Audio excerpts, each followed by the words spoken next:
165 horsepower in its just kind of normal drive mode. It has a 114 kilowatt hour battery pack and can fast charge with its 170 kilowatt onboard charger to 80% in about 30 minutes. So a pretty capable luxury electric vehicle. Starting price on this is about 79 grand. This is spec'd up to $97,000. Not cheap, but it is quite a nice EV. I've lived with it all week.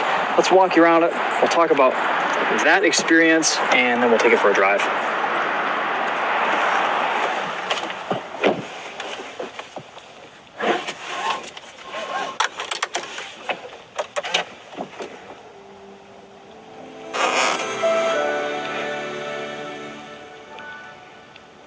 So inside, we've got a pretty familiar Audi interior. Nice materials, a little bit of ambient lighting, some cool switchgear, some orange contrast stitching and seat piping, a massive panoramic moonroof, and a lot of screens. We got this dual screen setup. Bottom screen is for climate controls. Top screen is for infotainment and multimedia. Kind of a different shifter here too. Forward and backward, and then there's a park button on the side. Feels mostly the same as Audi's other electric vehicles. I actually haven't driven the previous e-tron at all. This is kind of my first time in this type of vehicle. Range has increased substantially with the larger battery pack. Almost 300 miles of range in the Sportback. A little bit more efficient than the standard e-tron Q8 SUV. Let's show you briefly around the rest of this car. It is raining some today. Hopefully no water is getting on the lens, but we've got a pretty spacious SUV in this. Good sized back seat, rear climate control, easy ingress and egress. Plenty of legroom back here.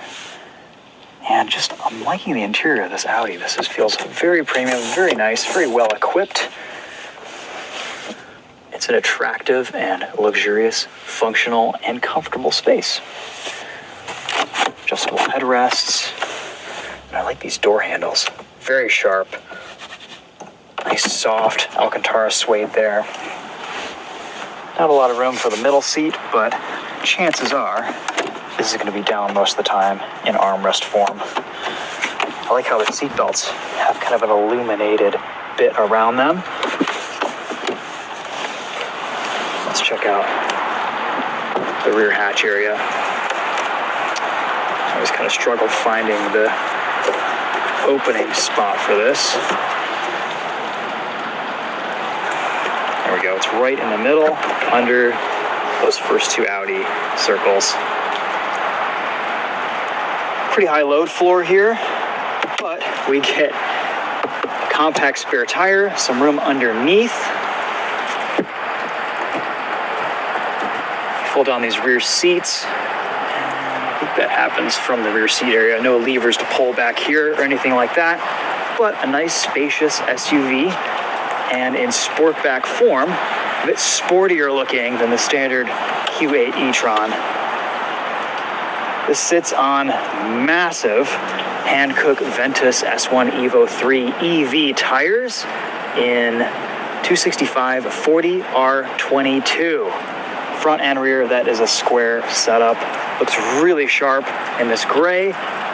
This Q8 e-tron has a few expensive options on it, like the Prestige package. We'll include all those details in the description. One thing I do like about Audi's electric vehicles is that they offer charge ports on both sides of the car. We might have to have the vehicle off to open these up. Let's try that real quick.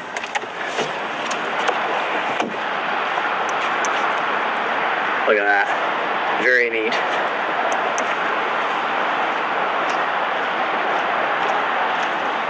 And on this side, you've got your fast charging connection up to 170 kilowatts. All right, I don't believe this has a frunk, but let's show you what that looks like. Your mobile device is still in the vehicle. Thank you very much.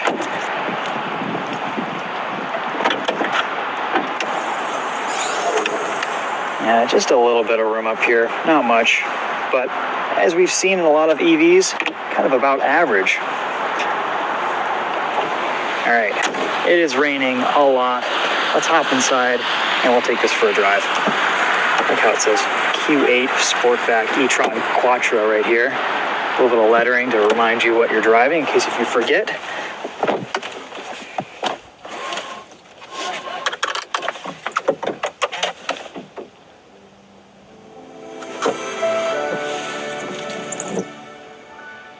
Lovely welcoming chime there. Wireless CarPlay, Android Auto, all that good stuff. We get a nice sound system in this Audi Q8 e-tron. You can see the Bang & Olufsen logo right down there, along with 2C memory settings, and then a button to pop the tailgate. Auto up-down windows on all four corners, simple controls. Yes, you get a screen for climate adjustments, but at least it's a constant screen that's always up, and you can access it and use everything pretty easily. There's constant icons for your heated and ventilated seats. There's buttons for your parking cameras and 360 cams. I think all the ergonomics in this Audi Q8 are actually pretty well laid out and ahead of a lot of their competitors in terms of simplicity and usability, which I really appreciate. We have a few different gauge cluster themes that we can select. So if you go into vehicle settings, or sorry, actually just regular settings, display and brightness, you can select between Classic Sport and e-tron for virtual cockpit. And that basically just kind of changes the order of things. There's a sport mode and then a smaller, different view.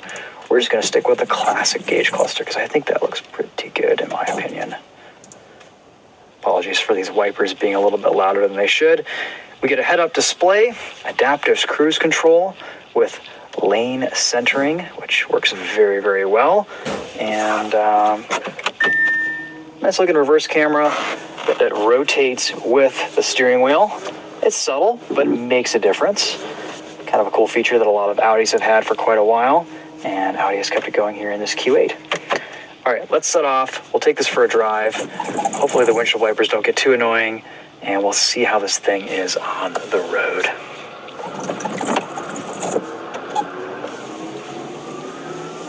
So if you're wearing headphones, listening to this being recorded in binaural audio, you can probably hear a little bit of EV noise. Like all Audi EVs, this does not have one pedal driving. You do get a little bit of regen with the paddle shifters.